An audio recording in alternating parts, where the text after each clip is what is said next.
Os comandos system.out.print, system.out.println e system.out.printf são utilizados com a finalidade de saída de dados, ou seja, realizar uma impressão dos dados na tela. Vamos começar falando sobre o print e o println. Em ambos os casos, você precisa colocar o texto que você quer imprimir na tela entre aspas duplas. A diferença entre os dois está apenas no ln. O print vai imprimir na tela apenas o que estiver dentro de parênteses. Já o println vai pular uma linha ao final da impressão. E para a gente entender melhor, vamos para o código para poder programar um pouquinho e entender como que funciona isso na prática. Eu estou aqui utilizando o IntelliJ e criei aqui um novo arquivo e um projeto em que eu chamei o arquivo de prints. Ele está dentro do pacote Basic. E para começar, a gente escreve primeiro o main, psvm, o atalho, para todo o nosso código estar dentro do método principal que vai executar o nosso programa. E em seguida, vamos fazer o print. O atalho é sout, S-O-U-T. E você aperta Tab e ele vai completar todo o comando aí para você com o system.out.println. Aqui eu apaguei para a gente poder começar a falar um pouquinho sobre o print. Se eu coloco só o oi e coloco para rodar, olha o resultado.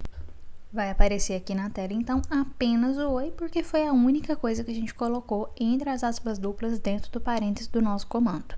Agora, vamos adicionar um pouquinho mais de texto. Vamos colocar aqui um tudo bem e vamos rodar o nosso programa. Observa que o resultado agora é um oi, tudo bem? Tudo junto.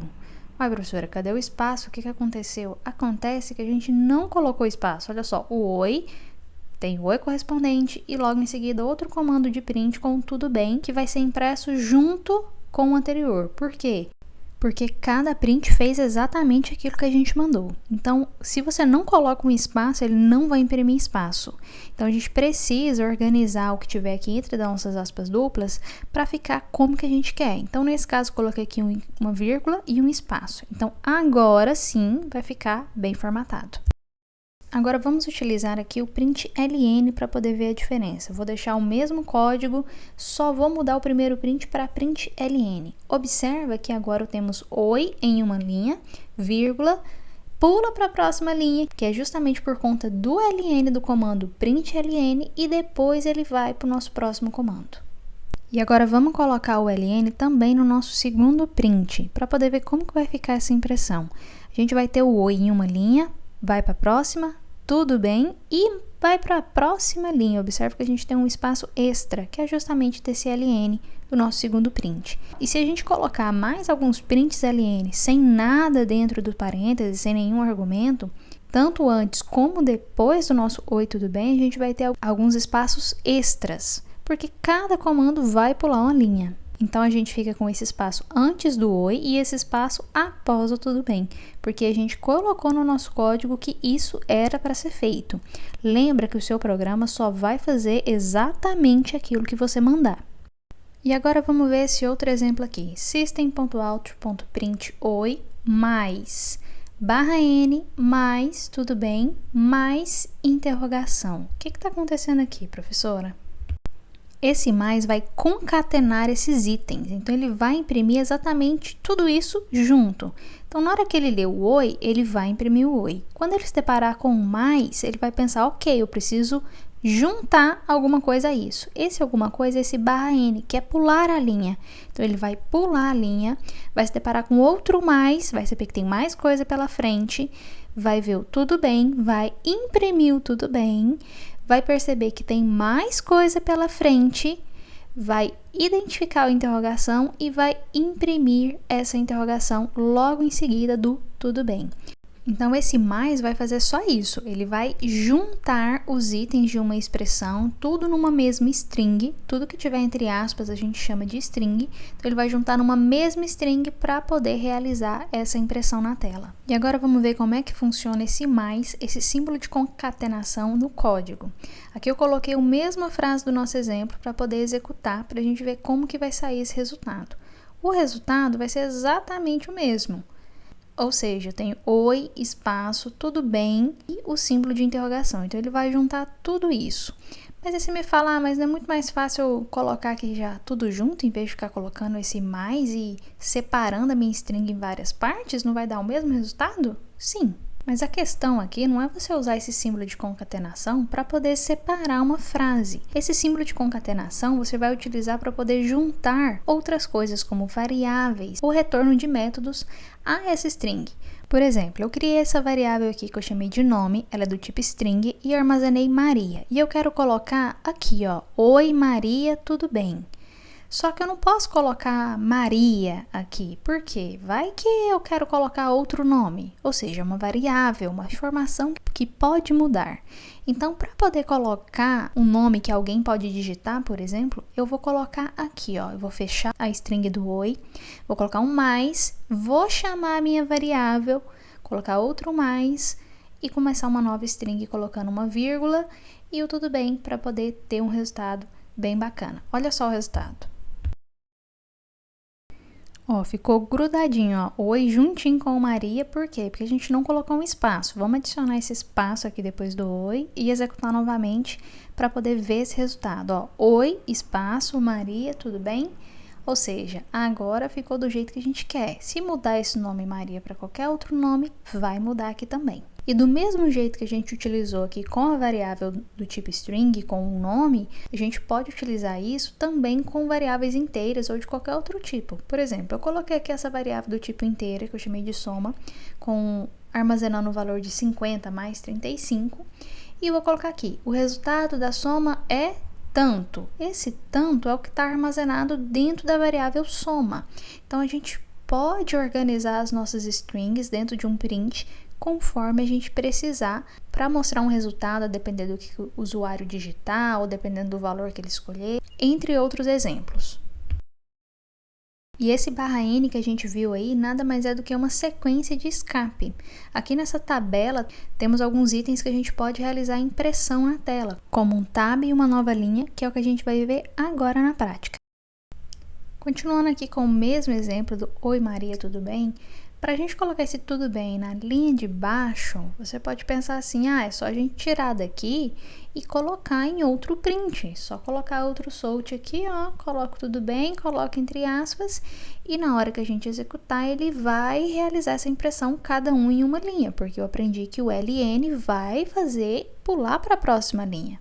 Sim, isso funciona, porém não tem necessidade de você colocar um print separado só para isso.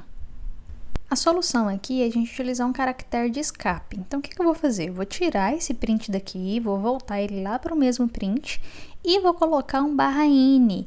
Observa que ele até mudou de cor, ou seja, esse /n ele tem uma função diferente. Ele vai justamente fazer pular uma linha. Observa aqui que ele pulou a linha, Oi Maria, veio para a próxima linha, só que ainda ficou um espaço aqui antes do tudo bem. Por quê? Porque a gente deixou esse espaço. Vamos tirar esse espaço daqui e vamos executar de novo.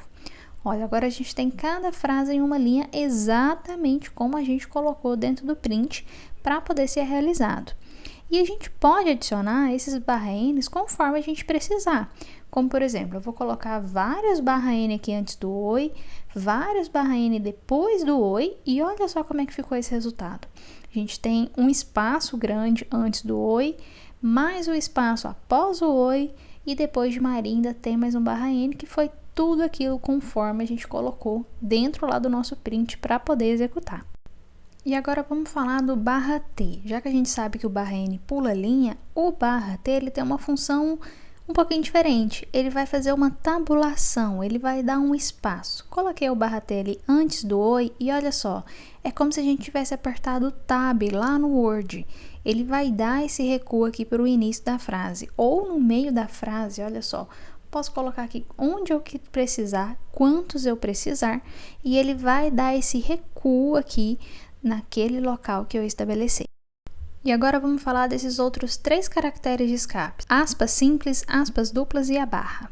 Para esse exemplo, eu peguei aqui uma frase de William Shakespeare, lá do poema O Menestrel, para a gente poder entender como que vai usar essas aspas simples e aspas duplas. Observe que quando eu executo o código com esse print grande, a frase aparece aqui inteira pra gente Porém, é difícil de visualizar. Se você der um Enter bem aqui no seu print, ele vai automaticamente já colocar o mais de concatenar as duas linhas, porém, na hora de executar, continua do mesmo jeito, sem pular linha.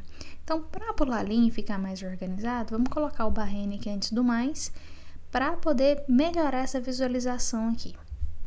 E vamos também colocar um barra N aqui no início da frase e também um barra T, para poder ficar bem num aspecto assim de citação, para a gente usar as nossas aspas simples e duplas. Olha só o tanto que agora já melhora. Aprende que não importa aonde já chegou, mas para onde está indo. Mas se você não sabe para onde você está indo, qualquer lugar serve. E vamos colocar aqui agora também a referência desse trechinho, o nome do autor e o nome da onde essa frase foi tirada. E vamos colocar aqui também barra T, tanto aqui na frase, né, frase O Menestrel William Shakespeare, quanto no início da frase, e também as aspas duplas. Então, a gente usa o caractere aqui de escape, contra barra e as aspas duplas. Então, desse jeito vai ficar aqui o nosso resultado. Agora já tá com uma cara assim de citação, acho que a gente pode ajustar a localização aqui de frase O Menestrel, de William Shakespeare. Então vamos colocar mais uns barras T's aqui, ó, para poder chegar um pouquinho mais pro lado, dar mais umas tabulações. E também colocar aqui, ó, 3 pontinhos de que tem coisa para trás dessa frase, porque porque isso aqui tá lá no meio do poema O Menestrel. Então, tem muito mais coisa antes de chegar nessa frase. Aqui foi só um recorte que eu escolhi trazer aqui para essa aula. E esse aqui é o resultado, então já tá com uma cara bem mais bonitinha, né, de citação, bem mais formatado. E para poder usar as aspas simples, a gente pode utilizar aqui tanto com a barra quanto sem a barra. Observe o seguinte, ao colocar a contrabarra e a aspa simples e executar, ele vai compilar bonitinho e vai imprimir com as aspas. Porém, o IntelliJ acusa essa mensagem aqui, falando que está redundante, que não é necessário. Então, basta a gente colocar uma aspa simples que ela vai funcionar perfeitamente aqui no meio da string. E se a gente passar o mouse aqui no barra N, você vai perceber que ele te dá outra notificação aqui, falando para transformar em um bloco de texto. Isso aqui a gente vai falar no finalzinho do vídeo, junto com mudar as cores desse print. Está muito legal, acompanha aqui até o final. E para utilizar a contrabarra, é só a gente colocar 2 contrabarras que ele vai imprimir essa contrabarra. Porque se você coloca a contrabarra sozinha, ela fica esperando alguma coisa a mais aqui, para poder vir o próximo caractere de escape. Então, para poder utilizar a contrabarra como um símbolo no meio da sua string, você precisa colocar 2 contrabarras. Então, nesse caso aqui, olha, eu fiz uma impressão de várias contrabarras. Então, nesse caso aqui, a gente tem várias contrabarras, um número par, porque tem que ser 2 contrabarras, senão ele ia estar acusando que ia estar faltando uma, para poder imprimir essa contrabarra. E agora vamos falar dos nossos últimos caracteres de escape, que é o barra B e o barra R, que é esse retorno de um caractere e o retorno da linha inteira. Vamos começar com o exemplo do retorno de um caractere só, que é do barra B. Observe o seguinte, eu quero colocar aqui, ó, barra B. Então, para imprimir a contrabarra e o B, eu preciso colocar 2 barras para imprimir a contrabarra e depois o B. E foi impresso aqui na tela, exemplo de uso do barra B, e agora vamos ver como é que esse barra B funciona. Vou colocar um barra N aqui, só para poder melhorar a visualização. E vou colocar esse barra B bem aqui no meio, vou colocar, ó, antes do O. E olha só o que aconteceu, o nosso exemplo virou exemplo. Por quê? O barra B, ele volta um caractere. Então, como eu coloquei ele depois de exemple, quando ele imprimiu o L, ele voltou um caractere, ou seja, ele apagou o L para poder imprimir o O. Então, é isso que o barra B faz, ele volta um caractere. Vamos falar agora do barra R, que é o que volta a linha inteira. Então, vou fazer a mesma coisa. Vou colocar a frase aqui, exemplo de uso do barra barra para imprimir a contrabarra R. E eu vou colocar o barra R de fato no mesmo lugar que eu tinha colocado o barra B. Vou colocar aqui, ó, antes do O, para a gente poder ver como que vai ficar essa execução. Olha só, a frase começa em o uso de barra R. Por quê?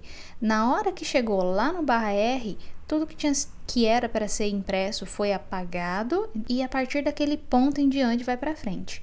Vamos colocar o barra aqui em outro lugar, bem antes do barra R, do nosso barra barra R. Olha só o resultado.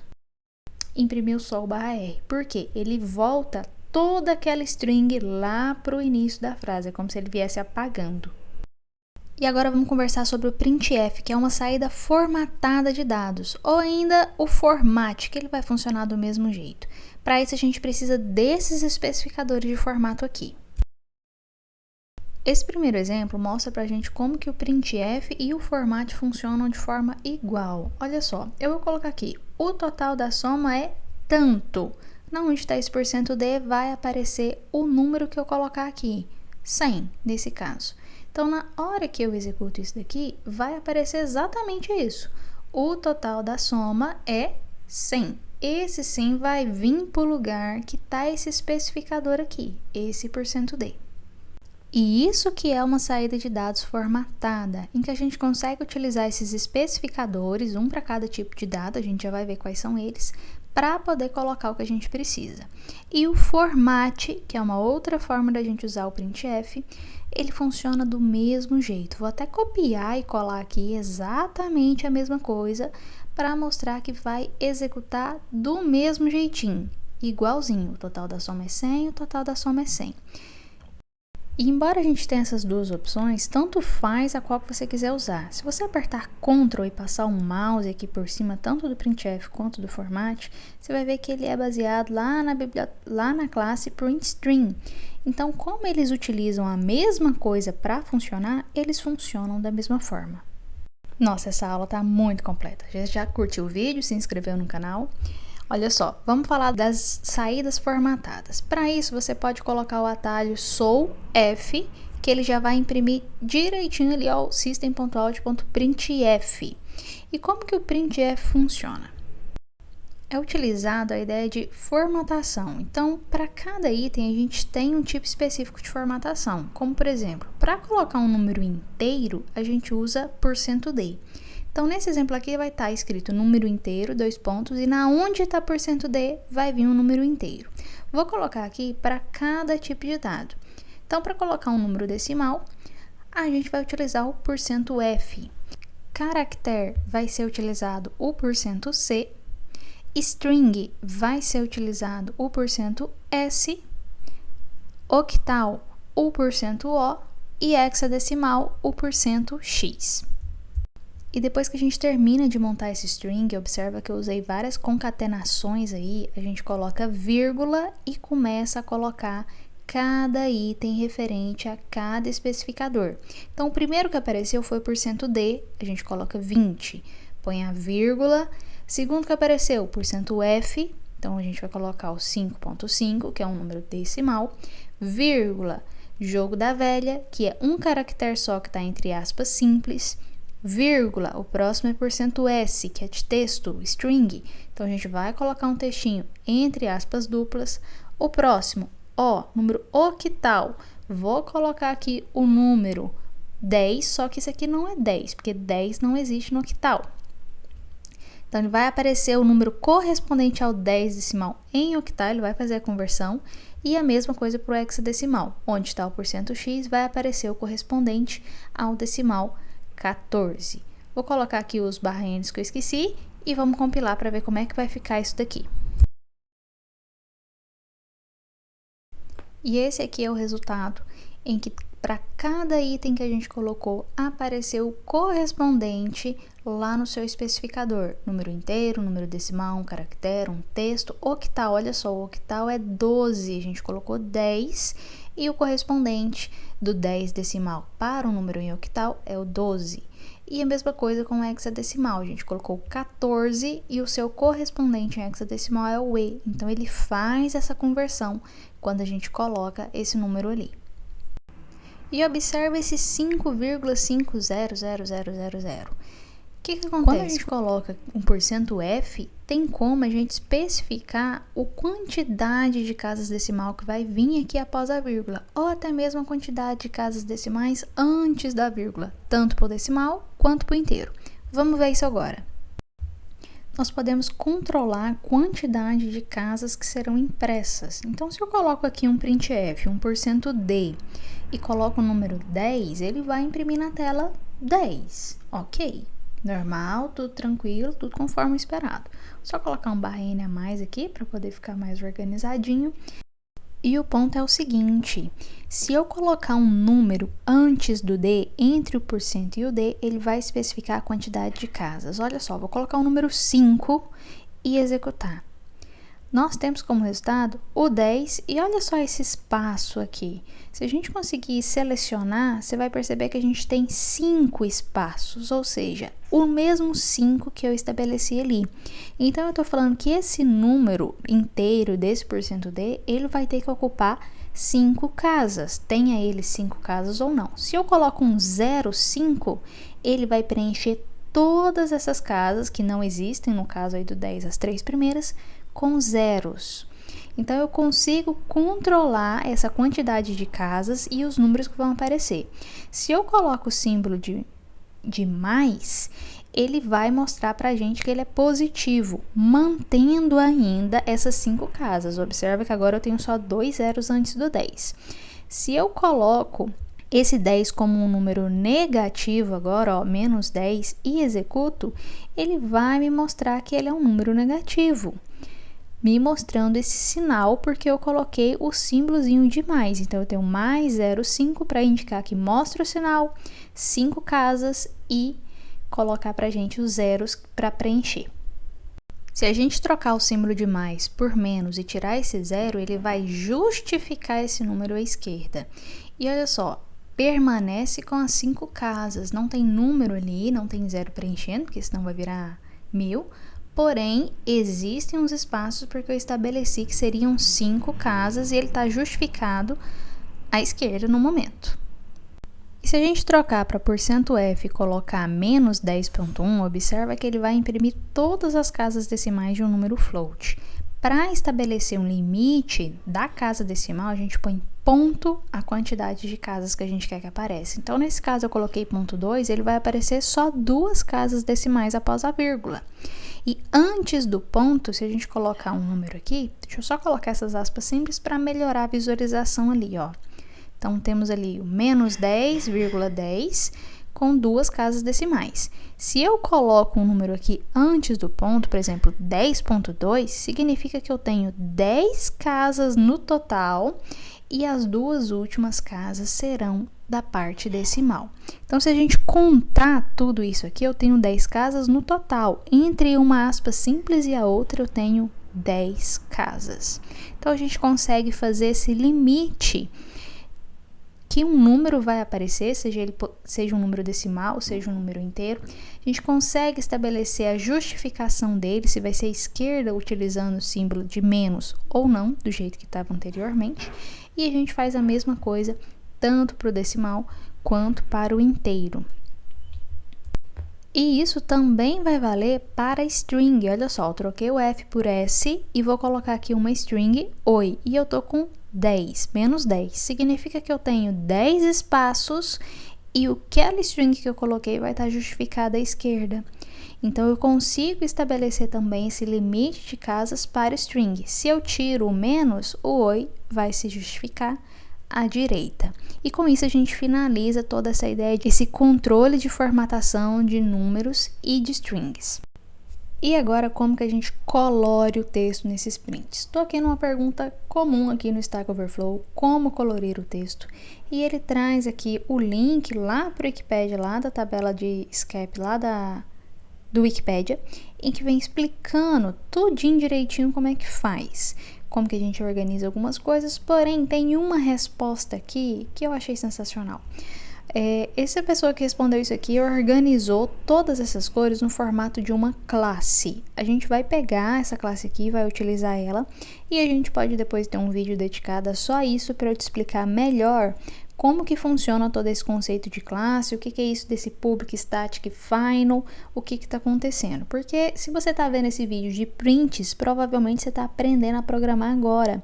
Então, todo esse conceito aí de classe, orientação e classe estática pode ser algo mais difícil para o seu entendimento agora no início. Então, a gente só vai usar e depois eu te explico melhor como é que funciona tudo isso. Então, eu vou copiar isso daqui e vou colar lá no IntelliJ.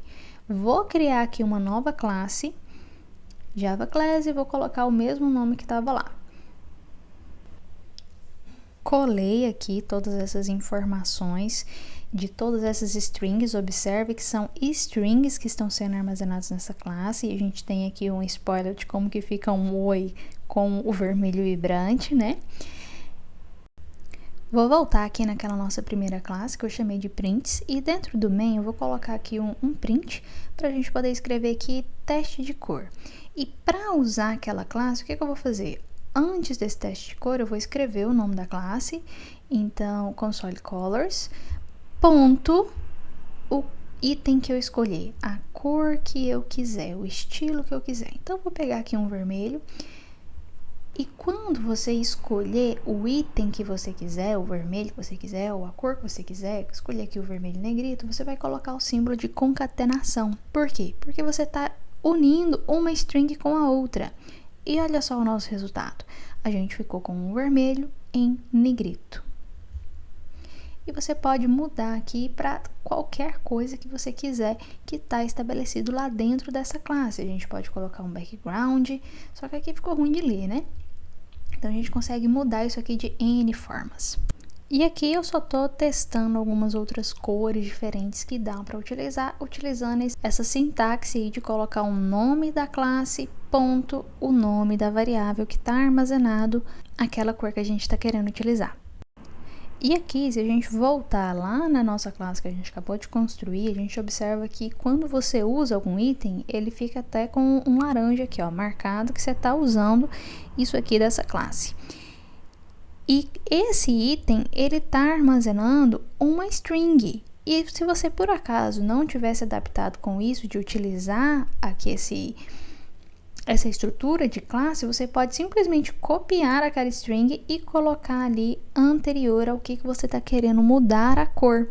Então, você pode utilizar tanto essa estrutura de classe, quanto copiar manualmente, assim, o que dá um trabalho maior. Essa estrutura de classe facilita muito esse uso, tá? E por isso que a gente usa orientação a objetos em Java.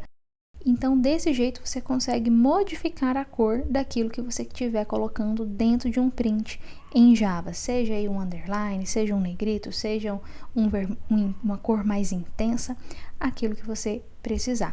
E para poder fazer um reset, ou seja, para voltar, porque se você colocar um segundo print, ele vai manter aquela cor que você estabeleceu no anterior. Então, para fazer um reset, isso é importante, a gente tem aqui o código referente a zerar, voltar ao início aí de como que estava a formatação do texto. Então, esse aí é todo o conteúdo envolvendo prints em Java que você precisa saber. Eu espero que esse conteúdo tenha te ajudado. Curte o vídeo, se inscreve no canal. Se ficou com alguma dúvida, deixa aí nos comentários que vai ser um prazer poder te responder. Caso tenha algum outro assunto que você queira que eu traga para cá no canal, comenta aí também, que vai ser muito bom ter esse feedback de vocês. Bons estudos e até o próximo vídeo.